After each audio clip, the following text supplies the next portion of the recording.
किशनगंगा एक सहायक नदी है। ऑप्शन ए रावी की, बी चेनाब की, सी झेलम की, डी व्यास की। तो सही आंसर जो है वो है झेलम की।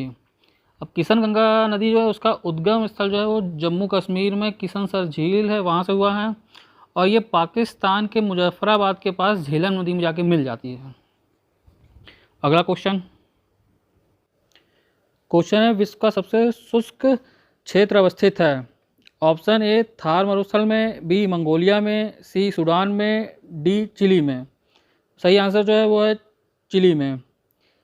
चिली का जो आटाकामा मरुस्थल है वो विश्व का सबसे शुष्कतम मरुस्थल है। अगला क्वेश्चन है हिंद महासागर का सबसे बड़ा द्वीप है।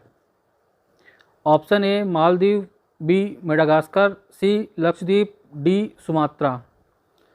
तो राइट आंसर है मेडागास्कर। मेडागास्कर के पश्चात जो है फिर ये सुमात्रा का स्थान आता है जो हिंद महासागर का सबसे बड़ा द्वीप है। अगला क्वेश्चन है गंगा मैदान में नदियों के तट के सहारे पाई जाने वाली जलोढ़ मिट्टी को कहते हैं। ऑप्शन ए खादर, बी भांगर, सी भूड, डी लोयस। सही आंसर है खादर। गंगा मैदान के तट के सहारे जो है नवीन जलोढ़ मिट्टियाँ पाई जाती हैं। इस मिट्टी का नवीनीकरण लगभग प्रत्येक वर्ष होता रहता है। यह जो मिट्टी जो है विश्व की सर्वाधिक उपजाऊ मिट्टियों में से एक है। निम्न नदियों में से कौन सी एक हिमालय की तीनों श्रेणियों को आर पार काटती है। Option A Ravi, B Sutlej, C Chenab, D Jhelum. सही आंसर जो है वो है सतलज नदी। सतलज नदी का उद्गम जो है ये मानसरोवर झील के पास अराकस ताल से हुआ है। ये 529 किलोमीटर की दूरी के दौरान जो है ये हिमालय की तीनों श्रृंखलाओं को काटती है। अगला क्वेश्चन है निम्नलिखित नदियों में से किस नदी पर धुआंधार जलप्रपात स्थित है। Option A Narmada, B Tapti, C Godavari, D Mahanadi. तो सही आंसर जो है वो है नर्मदा। धुआंधार जलप्रपात जो है वो जबलपुर के पास नर्मदा नदी पर स्थित है। ये जो है निक पॉइंट का उदाहरण है। इसकी ऊंचाई जो है लगभग 10 मीटर है। अगला क्वेश्चन है भारत में निम्नलिखित में से किस शैल क्रम में सर्वाधिक खनिज मिलते हैं। Option A Cuddapah, B Dharwad, C Gondwana, D Lameta. सही आंसर है धारवाड़। धारवाड़ क्रम की जो चट्टानें हैं वो आर्थिक दृष्टि से सर्वाधिक महत्वपूर्ण हैं। इसमें जो है लगभग सभी प्रमुख धातुई खनिज जैसे लोहा, सोना, चांदी, तांबा, क्रोमियम, ये सभी चट्टानें पाई जाती हैं। अगला क्वेश्चन है पोर्ट ब्लेयर स्थित है। ए उत्तरी अंडमान में, बी मध्य अंडमान में, सी दक्षिणी अंडमान में और डी लिटिल अंडमान में। तो सही आंसर जो है वो दक्षिणी अंडमान में। पोर्ट ब्लेयर जो है ये संघ शासित प्रदेश अंडमान निकोबार द्वीप समूह की राजधानी है। ये जो है दक्षिणी अंडमान में स्थित है। नेक्स्ट क्वेश्चन है निम्नलिखित में से कौन एक रेल मार्ग भारत में सबसे लंबा है। Option A Dadar Guwahati, B Jammu Tawi Guwahati, C Howrah सी गंगानगर, डी जम्मू तवी कन्याकुमारी। तो सही आंसर जो है वो जम्मू तवी कन्याकुमारी है। ये रेल मार्ग जो है ये 3715 किलोमीटर लंबा है। इस पर जो है हिमसागर एक्सप्रेस चलती है। अगला क्वेश्चन है भारत में कौन सी मिट्टी सर्वाधिक क्षेत्रफल पर फैली है। ऑप्शन ए काली मिट्टी, बी लाल मिट्टी, सी लेटराइट मिट्टी और डी जलोढ़ मिट्टी। तो सही आंसर जो है वो है जलोढ़ मिट्टी। जलोढ़ मिट्टी का जो निर्माण है वो नदियों द्वारा लाए गए तलछट से हुआ है। इसमें नाइट्रोजन, फास्फोरस, ह्यूमस की कमी पाई जाती है, लेकिन इसके साथ साथ पोटेशियम तथा चूने का अंश पर्याप्त मात्रा में से पाया जाता है। अगला क्वेश्चन है निम्नलिखित में से कौन सा बंदरगाह भारत के पश्चिमी तट पर स्थित है। Option A Tuticorin, B Chandbali, C Jawaharlal Nehru, D Karaikal. सही आंसर जो है वो है जवाहरलाल नेहरू। जवाहरलाल नेहरू जो है ये पश्चिमी तट पर स्थित है और उसके अलावा तूतीकोरिन, चांदबाली और कराईकल बंदरगाह जो हैं ये भारत के पूर्वी तट पर स्थित हैं। अगला क्वेश्चन है हिमालय में ब्रह्मपुत्र नदी उदाहरण है। ऑप्शन ए पूर्ववर्ती अपवाह का, बी अनुवर्ती अपवाह का, सी परवर्ती अपवाह का और डी अध्यारोपित अपवाह का। तो सही आंसर जो है वो पूर्ववर्ती अपवाह का।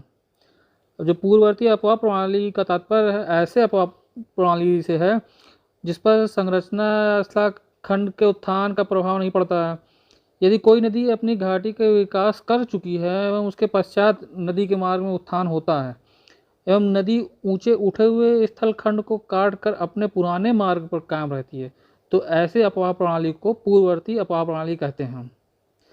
अब जो भारत में है ये सिंधु, सतलज और ब्रह्मपुत्र, ये जो तीनों नदियां हैं ये पूर्ववर्ती अपवाह प्रणाली का उदाहरण है। अगला क्वेश्चन है सनई प्रायद्वीप स्थित है। ऑप्शन ए मिस्र में, बी सऊदी अरब में, सी इराक में, डी टर्की में।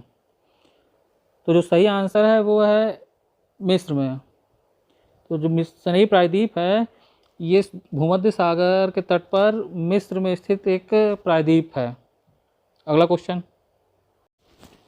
क्वेश्चन है भारत और नेपाल के मध्य अंतर्राष्ट्रीय सीमा बनाने वाली नदी है।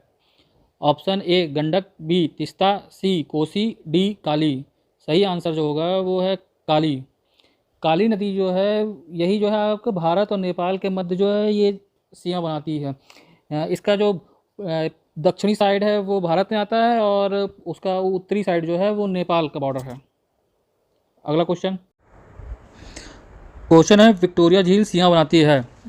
ऑप्शन ए कीनिया और इथोपिया के बीच, बी युगांडा और तंजानिया के बीच, सी जाम्बिया और मोजम्बिक के बीच, डी जायरे और अंगोला के बीच। तो सही आंसर जो है वो युगांडा और तंजानिया के बीच है। अभी जो विक्टोरिया झील है ये युगांडा और तंजानिया के साथ साथ कीनिया के मध्य भी सीमा बनाती है। यह झील जो है दो दरार घाटियों के मध्य स्थित ताजे पानी की झील है। अगला क्वेश्चन है शांत घाटी संबंधित है। ऑप्शन ए हिमाचल प्रदेश से, बी कर्नाटक से, सी केरल से, डी महाराष्ट्र से। तो राइट आंसर है जो है वो है केरल से। शांत घाटी जो है वो अपनी जैव विविधता के लिए प्रसिद्ध है। अगला क्वेश्चन है महादेव पहाड़ियाँ अभिन्न अंग हैं। ऑप्शन ए सतपुड़ा की, बी पश्चिमी घाट की, सी पूर्वी घाट की, डी विंध्य की। सही आंसर है सतपुड़ा की। सतपुड़ा पर्वत श्रेणियाँ जो हैं वो पश्चिम में राजपीपला पहाड़ियों से प्रारंभ होकर के पूर्व में महादेव एवं महाकाल पहाड़ियों के रूप में विस्तृत है। इस श्रेणी की जो सर्वोच्च चोटी है वो धूपगढ़ है जो महादेव पर्वत पर स्थित है। अगला निम्नलिखित में से कौन सी दो नदियां अमरकंटक से निकलती हैं।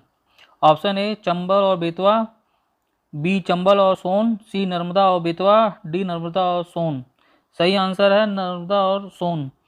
नर्मदा और सोन जो हैं ये अमरकंटक के पठार से निकल कर के अपकेंद्रीय अपवाह प्रतिरूप का निर्माण करती हैं। नेक्स्ट क्वेश्चन है निम्नलिखित में से कौन सी गर्म धारा नहीं है। ऑप्शन ए अगुलहास धारा, बी पूर्वी ऑस्ट्रेलियाई धारा, सी उत्तरी पूर्वी मानसून धारा, डी कैलिफोर्निया धारा। तो जो सही आंसर है वो है कैलिफोर्निया धारा। कैलिफोर्निया धारा जो है ये उत्तरी प्रशांत महासागर में ठंडी जलधारा है। अगुलहास धारा जो है वो दक्षिणी हिंद महासागर में गर्म धारा है। पूर्वी ऑस्ट्रेलिया धारा जो है ये दक्षिणी प्रशांत महासागर की गर्म जलधारा है और जो उत्तरी पूर्वी मानसून धारा है ये उत्तरी हिंद महासागर की गर्म जलधारा है। अगला क्वेश्चन, भूकंप में सर्वाधिक धरातली क्षति होती है। ऑप्शन ए एल तरंगों द्वारा, बी पी तरंगों द्वारा, सी एस तरंगों द्वारा और डी टी तरंगों द्वारा। सही आंसर जो है वो है एल तरंगों द्वारा।